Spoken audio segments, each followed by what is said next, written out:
Fala pessoal, todo mundo bem? Seja bem-vindo ao canal Edu Andrade BR. Nós hoje temos aqui algumas pautas aí bombásticas, algumas pautas que merecem muito a nossa atenção. E aí a gente vai aqui dar uma olhadinha nelas nesse exato momento. XP é processada em 10 milhões de reais por discriminação racial. Essa aqui é a nossa primeira notícia. Vamos passar aqui para ela. Justiça aceitação de 10 milhões de reais de grupo esquerdista contra XP por foto com homens brancos. Aqui está no nosso blog, né? Temos aqui o nosso site e você também pode vir aqui, tá? Vem aqui, ó, é duandrade.com, é duandrade.com. Você pode vir aqui e olhar as notícias aí no dia a dia, que muitas delas não vêm para o YouTube. Falando nisso, se inscreva aqui no nosso canal, é do Andrade BR, deixe o seu gostei para o algoritmo entender que é um assunto do seu interesse, é um assunto relevante que outras pessoas também podem gostar disso. E também, se puder, copia aí o link, joga para o seu amigo e vamos aí difundir as notícias da direita, difundir a verdade, escapar dessa lateralização da verdade que muitas das vezes os grandes meios de comunicação, como não vou citar os nomes dele porque fica gravado aqui os nomes destes meios de comunicação, mas você sabe bem, aqueles grandes tabloides, aqueles com nome de cidades, né? Como um jornal com o nome da cidade de São Paulo, como outros que falam de um estado grande, e aí esses que vocês bem sabem, esses portais que estão. Então, vindo aqui, a foto é essa aqui, deixa eu ver se consigo mostrar ela maior pelo OBS, só um minuto, deixa eu ver se eu encontro aqui, deixa eu ver, acho que a encontrei. Pronto. E aí eles dizem que essa foto é basicamente de homens brancos, e aí tem duas formas de preconceito nessa notícia. Aí ele fala aqui sobre o motivo, né, dessa ação. O motivo da ação foi uma foto, que no caso é essa que vocês estão vendo, que quase a totalidade dos funcionários são homens e brancos. O processo foi aceito pela juíza Julieta Pinheiro, neta, que é da 25ª Vara de Trabalho de Porto Alegre, no Rio Grande do Sul. E aí ela fala que bota a XP e o seu escritório parceiro Avel como réis, né, nesse processo. E aqui vamos baixar aqui a notícia. Não sei se vocês conseguem ler por conta do tamanho, né? Mas vamos mais e abaixo aqui. Aqui as notificações foram em 23 de agosto, com prazo de 15 dias para se manifestar. Acredito que esse prazo já está bem perto de chegar. E eles falam de algumas coisas. A composição do quadro de contratados permanentes ou temporários tem a mesma proporção de negros, mulheres, indígenas presentes na sociedade brasileira. Então, se tiver 3% de indígenas, tem que botar 3% dos funcionários, dos colaboradores de indígenas. Se for 10% de negros, tem que botar 10% de negros. Se for metade de mulheres, tem que ter metade de mulheres, sendo que isso não existe. Essa lei não existe em lugar nenhum do planeta Terra, até onde eu sei. Então, querem inventar aí. E quem foram os grupos que impetraram, perdão, essas ações foram duas ONGs. Deixa eu ver se eu encontro aqui o nome delas. Um minutinho. A empresa XP requerida na justiça, uma ação proposta conciliatória, que eles cobram 10 milhões de reais. Que dano é esse de 10 milhões de reais? Ah, tá aqui, ó. As ONGs, são duas ONGs, Educa Afro e Visibilidade Feminina. Protocolaram uma ação decorrente da repercussão de uma foto divulgada pela Avel, que se apresenta como o maior escritório de assessoria digital da XP. A imagem mostra colaboradores da empresa na cobertura de sua sede em Porto Alegre, sendo quase todos homens brancos. No processo, as entidades pedem indenização de 10 milhões de reais por dano social e moral coletivo e que as empresas cumpram algumas medidas para aumentar a diversidade dos seus quadros. Então, eles querem basicamente punir as empresas em 10 milhões de reais, nessa pequena cifra, penso eu, que não seja algo minimamente pequeno ou que não faça falta no final do mês ou no final do ano dos balanços da XP e da Avel. Então, assim, primeiro eles tentam abocanhar uma fatia gigantesca, milionária, diga-se de passagem. Gostaria também de saber se dentro deste processo de 10 milhões de reais que processa uma empresa, eles estão pagando as custas, né? As custas processuais de abertura de um processo desse vulto financeiro. Então, é mais uma questão que devemos fazer, ou se tem a leniência da maravilhosa justiça do trabalho em deixar que empresas sejam aí, sofram, né, na verdade, processos milionários, sem que as pessoas que estão ali requerendo, os autores deste tipo de processo, desse tipo de denúncia, pessoas aí da sociedade civil comum, não é um órgão fiscalizador, é pessoas da sociedade civil que fazem composição de ONGs. E aí, se isso for se perpetuar, muitas empresas, inclusive você, empresário aí que está nos assistindo nesse momento, corre o risco de ONGs estarem determinando qual será o quadro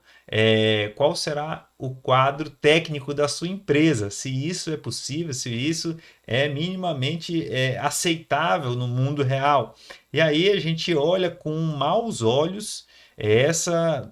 Isso é um assinte, né? Isso é um verdadeiro assinte à liberdade, um verdadeiro assinte à liberdade das pessoas, e a gente certamente não pode deixar com que isso seja perpetuado. De forma alguma, isso não faz o menor sentido. A partir do momento que nós temos pessoas aí que prestam serviços atrás de um currículo, elas entram nas empresas através de habilidades técnicas, ela não entra pela sua cor, ela não entra por seu sorriso bonito, ela não entra porque é homem ou porque é mulher, porque tem algum tipo de discriminação nesse ponto.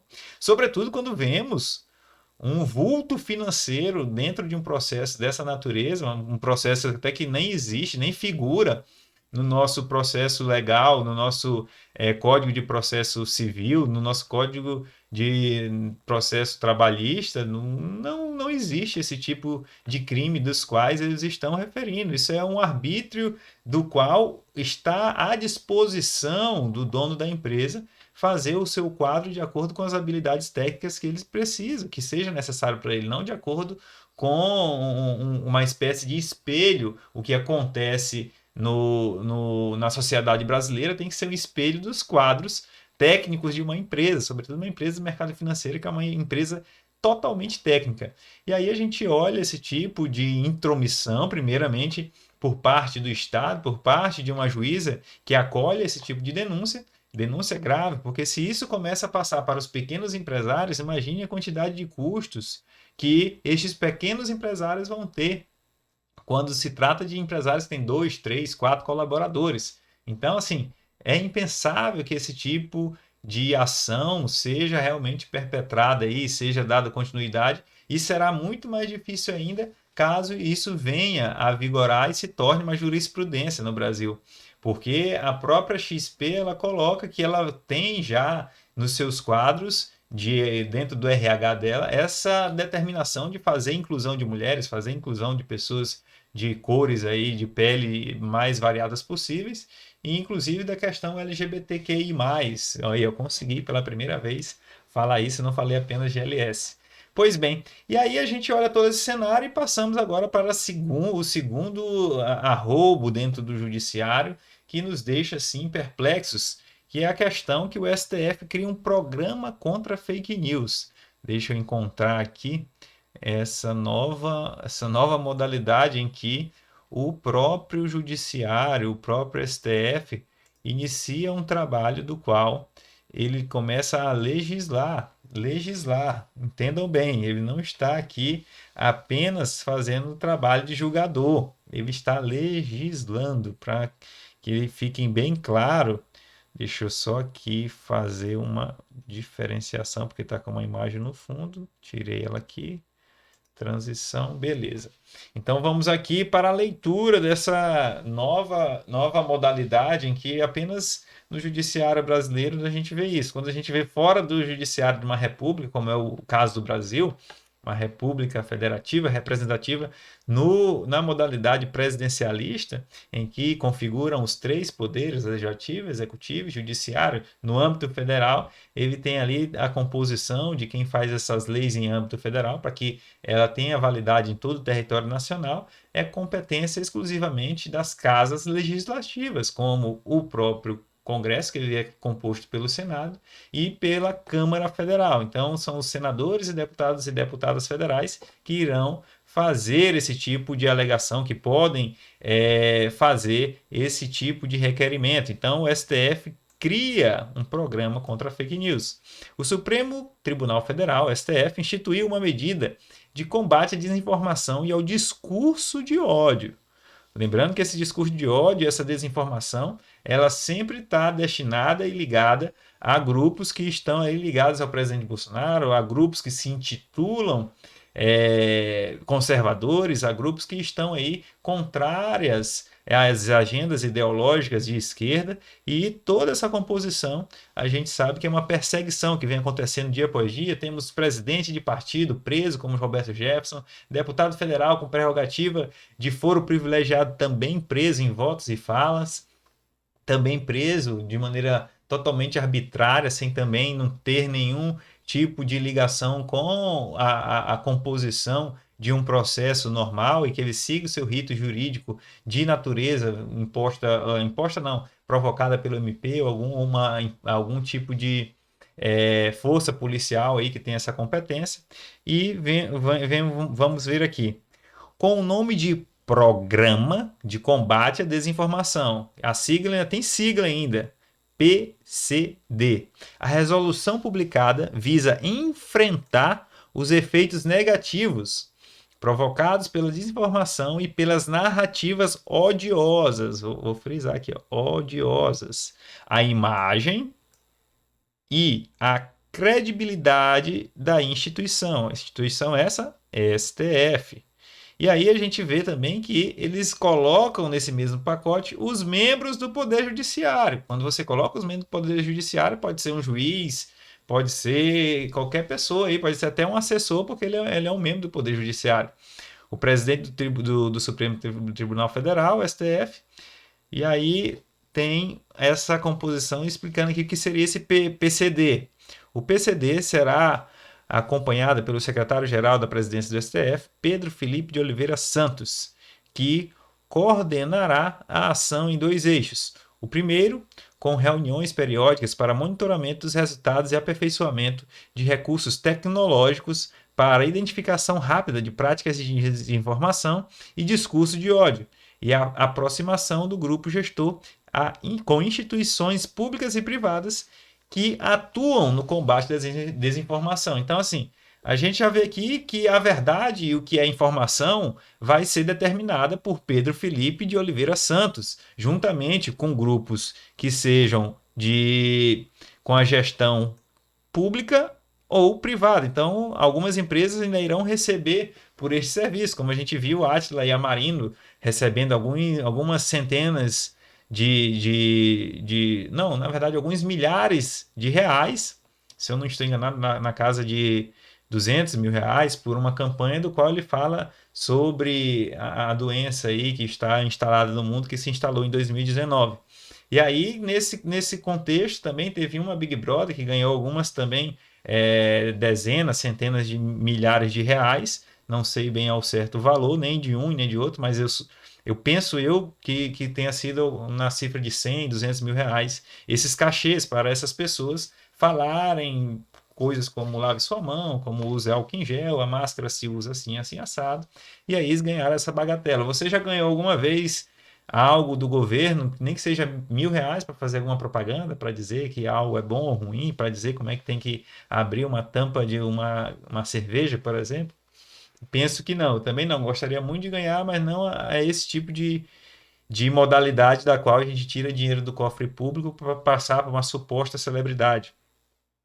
E aí, No segundo eixo, o programa focará em ações de comunicação que envolverão a capacitação de servidores. Então, aqui, mais uma vez, o nosso dinheiro vai ser gasto com uma capacitação de servidores dos quais a grande maioria esmagadora da sociedade está pouco se importando com o que estão falando na internet.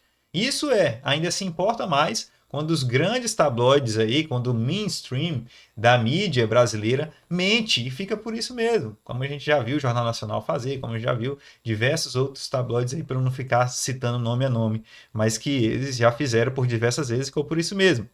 Funcionário terceirizado, jornalistas, aqui são pessoas que, quem bem eles entenderem, não precisa ser concursado nem nada, funcionários terceirizados, pode ser gente de TI, gente de empresa.